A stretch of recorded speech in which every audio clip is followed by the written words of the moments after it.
Hello दोस्तों, मैं topper बाबा civil academy से मैं गौरव आपके साथ आज एमपी कांस्टेबल एमपीएसआई की टेस्ट सीरीज़ लेकर आया हूं।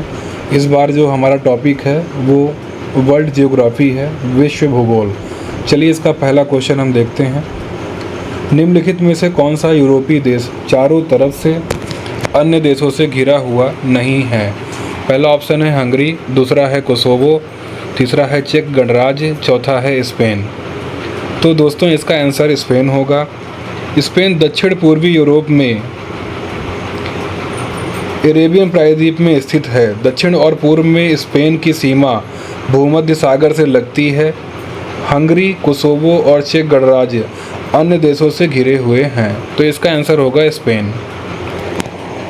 चलिए अगला हम क्वेश्चन शुरू करते हैं। सट अल अरब के कारण किन दो देशों के बीच युद्ध हुआ था?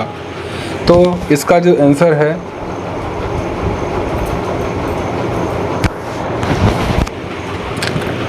इसका आंसर है ईरान इराक युद्ध। चलिए इसका डिटेलिंग जानते हैं। ईरान इराक युद्ध के बीच युद्ध का मुख्य कारण सट अल अरब था। यह युद्ध 1980 से 1988 तक 8 साल चला। काफ़ी खून खराबे और आर्थिक नुकसान के बाद भी इस युद्ध में किसी देश को विजय नहीं मिली। चलिए अब हम अगला क्वेश्चन स्टार्ट करते हैं। अगले क्वेश्चन से पहले मैं आपसे कहना चाहूँगा, आप इस वीडियो को लाइक करें, शेयर करें, सब्सक्राइब करें, ताकि आपको नए अपडेट्स मिलते रहें आपके मोबाइल स्क्रीन पर, कंप्यूटर स्क्रीन पर, और अधिकतम स्टूडेंटों को इस टेस्ट सीरीज़ का लाभ भी मिले, इसलिए इसको शेयर भी करें।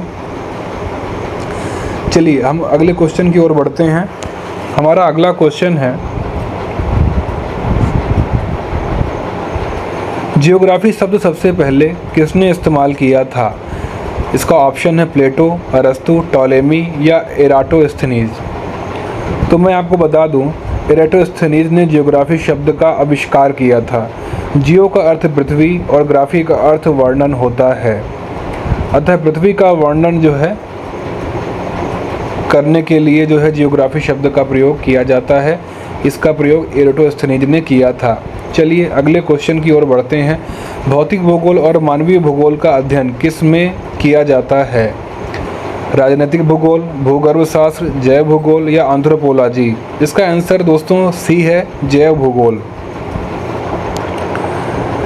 मानव भूगोल और भौतिक भूगोल के बीच के अध्ययन को जैव भूगोल कहा जाता है। जैव भूगोल में पौधा, पारिस्थितिकी तंत्र तथा पर्यावरण भूगोल का अध्ययन किया जाता है। चलिए दोस्तों अगला क्वेश्चन देखते हैं। पृथ्वी की किस परत को सियाल भी कहा जाता है? कोर पहला, दूसरा भूपर्वती, तीसरा मेंटल, चौथा उपरोक्त में से कोई नहीं। इसका आंसर सर भूपर्वती होने वाला है।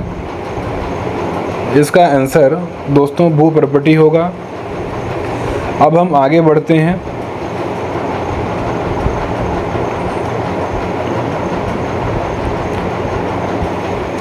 क्रस्ट अथवा भूपर्वती पृथ्वी की सबसे बाहरी परत को कहलाती है। इसे सियाल भी कहा जाता है क्योंकि यह मुख्यतः सिलिका और एल्यूमिनियम से बनी है। पृथ्वी की दूसरी परत मेंटल को सीमा कहा जाता है क्योंकि यह परत सिलिकॉन और मैग्नीशियम से बनी होती है। कोर को निफे कहा जाता है क्योंकि यह परत आयरन और निकल से बनी होती है। तो इसका आंसर आपको पता है भूपर्वती होगा। अब हम अगले क्वेश्चन की ओर बढ़ते हैं। निम्नलिखित में से कौन सा तत्व पृथ्वी की भूपर्वती पर प्रमुखता से पाया जाता है? सिलिकॉन, ऑक्सीजन, लोहा या एल्यूमिनियम? तो मैं आपको बता दूं, पृथ्वी की सतह पर ऑक्सीजन प्रमुखता से पाया जाता है, इसलिए इसका आंसर जो है ऑक्सीजन होगा। इसके अतिरिक्त पृथ्वी की भूपर्वती पर सिलिकॉन, एल्यूमिनियम, लोहा, कैल्शियम, सोडियम, पोटेशियम और अन्य तत्व पाए जाते हैं, वो कम मात्रा में पाए जाते हैं। चलिए अगले क्वेश्चन की ओर बढ़ते हैं। आमतौर पर किस प्रकार की चट्टानों में जीवाश्म पाए जाते हैं? बहुत आसान क्वेश्चन है दोस्तों, अवसादी चट्टान इसका आंसर होगा।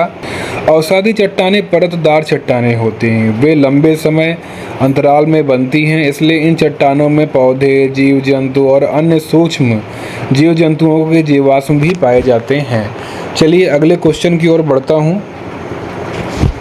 पृथ्वी के कुल द्रव्यमान में लोहे का हिस्सा कितने प्रतिशत है? 24.5, 34.6, 39.3 या 42.4। तो इसका आंसर दोस्तों 34.6 होगा। चलिए अब हम जानते हैं पृथ्वी का द्रव्यमान कितना है। 5.9722 प्लस माइनस 0.0006 कोष्टक बंद कर देते हैं इंटू 10⁻24 किलोग्राम है। और सूर्य का द्रव्यमान पृथ्वी से 3,30,000 गुना अधिक है। चलिए आगे वाले क्वेश्चन में बढ़ते हैं। निम्नलिखित में से किसे चमकीला घुमक्कड़ तारा कहा जाता है? मंगल, शुक्र, शनि या बृहस्पति। तो मैं आपको बता दूं, इसका जो आंसर होगा वो बृहस्पति होगा। सूर्य से दूरी के अनुसार बृहस्पति सौरमंडल का 5वां ग्रह है। यह आकार में सबसे बड़ा ग्रह है। इसमें हाइड्रोजन व हीलियम भारी मात्रा में उपलब्ध है। चंद्रमा और शुक्र ग्रह के बाद यह सौरमंडल का तीसरा सबसे चमकीला पिंड है। चलिए अगला क्वेश्चन देखते हैं। ग्रीष्म उत्तरायण के दौरान सूर्य की किरणें किस स्थान पर लंबवत पड़ती हैं? बहुत अच्छा क्वेश्चन है। मकर रेखा, भूमध्य रेखा, कर्क रेखा या उपरोक्त में से कोई नहीं। तो ग्रीष्म उत्तरायण के दौरान सूर्य की किरणें कर्क रेखा पर लंबवत पड़ती हैं। उत्तरायण वर्ष में 2 बार होता है। ग्रीष्मकालीन उत्तरायण में सूर्य की किरणें कर्क रेखा पर लंबवत पड़ती हैं। मैं गौरव टॉपर बाबा सिविल एकेडमी से आज के सेशन को यहीं पे समाप्त करता हूं। अगले नेक्स्ट वीडियो पे अगली टेस्ट सीरीज़ के कुछ नए प्रश्नों के साथ मैं आपके सामने हाजिर होऊंगा। तब तक के लिए शुभ रात्रि।